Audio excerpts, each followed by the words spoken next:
Tennessee with a win over the Kentucky Wildcats, 49-36. Thanks for joining us, everyone. I'm Vince Ferrara, along with Josh Ward from Sports 180. And boy, the offense certainly on display, defense issues. Let's start with the offense first, Josh. And first, the return of Alvin Kamara. Boy, gave that offense a spark. Everything was working today. Alvin was terrific, and he looked like he hadn't missed any time due to injury with him coming back. And Alvin and John Kelly, it's the second time we've seen them as the 1-2 punch, and not quite as good as they were at Texas A&M, but duplicating those numbers would be difficult to do.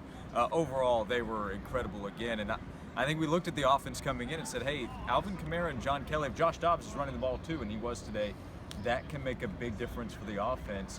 You think about the competition as well. Kentucky's not very good on that side of the ball, but Tennessee took advantage.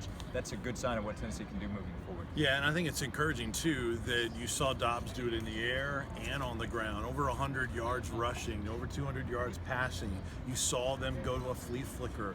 They had a little bit more going on offensively, a little bit more of that diversity that fans have been asking for. Yeah, and John Kelly said they'd kind of been holding that flea flicker. They've been working on it in practice for a while, and they pulled it out, and obviously it worked. And hitting a deep ball to Josh Malone involving Josh Smith and Ethan Wolf. It is what we've talked about for a lot of this season, a lot of weapons, either in the running game or the passing game for Tennessee, and it all clicked for Tennessee today against Kentucky. Now, another positive was Cam Sutton coming back. That was great, really helped him on the back end. However, in the rush defense, boy, a real issue. One of the worst run defensive performances Tennessee's ever seen in their history, as Kentucky racked up over 400 yards rushing. That's an issue for Tennessee. Well, Tennessee's defense has had issues stopping the run for a lot of this season, and then when you add to that issues, I think, with fatigue, injuries, you're losing some of your rotation of what you have, and then the guys that have to slide in inside on the defensive line.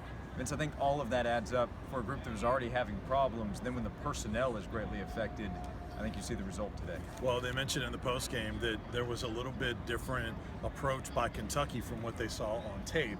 The adjustments were really able to be made during the game, and maybe this is the best rushing attack they'll play the rest of the way. Missouri and Vanderbilt still to come, although Vanderbilt can run the football. But Ralph Webb, a really good player that will be the focus of what Vanderbilt tries to do. So some positives, some negatives. The bottom line is Tennessee got win number 7-3.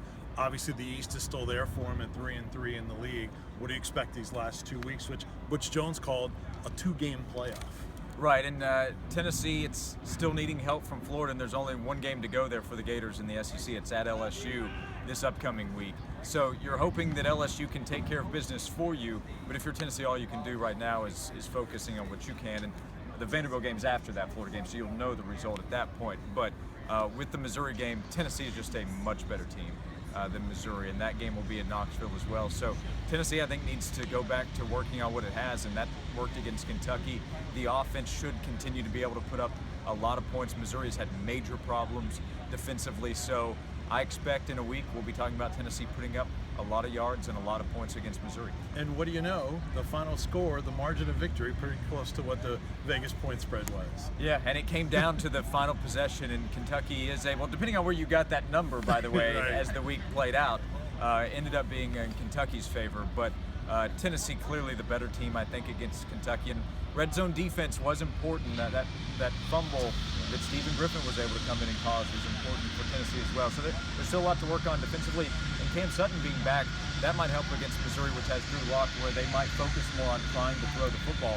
Cam Sutton's return for the defense helps. Yeah, the red zone, only 2 touchdowns and 6 red zone trips, held them to field goals while Tennessee was scoring touchdowns. And then another injury today with Todd Kelly Jr. Stephen Griffin stepped in, as you mentioned, and filled in pretty well for him. But it's something else for fans to have to monitor this week moving forward. Well, Griffin's a player that's dealt with injury in the last few weeks. To have him back helped because of the loss of Todd Kelly, and then this past week losing Evan Berry. But Stephen Griffin's a pretty good player. He was pretty well thought of in last year's class coming from the Charlotte area.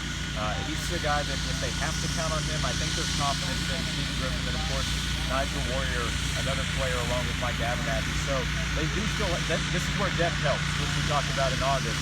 They're unfortunately needing that right now. All right. That's going to wrap it up from Neyland Stadium. A lot of positives. Tennessee gets win number 7 on the year, 7-3, 3-3. in the SEC. We're going to break it down a lot more all week long on Sports Radio WNML. Listen to Doc, Jeff, and Heather in the morning 6 to 10, the New Central Sports Page 10 to noon, Josh and Will from noon to 3, and then Sports Talk with Jimmy Himes and John Wilkerson as well, and then much more at sportsradio.WNML.com. Again, the final, Tennessee 49, Kentucky 36 for our entire crew. I'm Vince Ferrara. Thanks for watching, everybody.